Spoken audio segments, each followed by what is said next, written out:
Alright guys, sa mapagpalang araw sa inyong lahat. Meron tayong isang reaction video. Alright, dito kay ating Pares. Pares.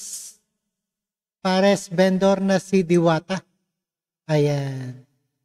Pares vendor at ito ay inaresto ng mga pulis sa Pasay City ng social media personality na si Deo Balbuena o mas kilala bilang Diwata.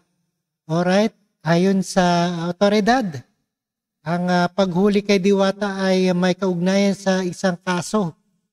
Ito ay matagal na, 2018 pa.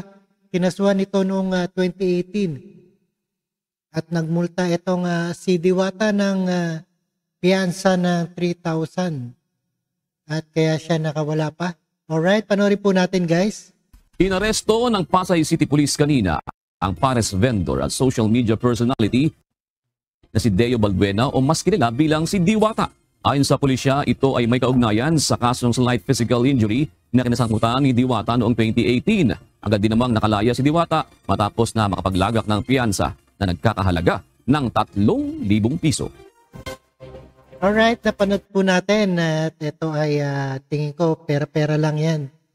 Kaya ayan, pinalaya si Diwata.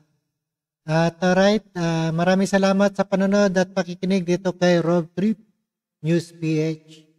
At subaybayan po natin ang trending na Pares vendor na si Diwata. Maraming salamat sa panonood at pakikinig. Thank you guys and peace out.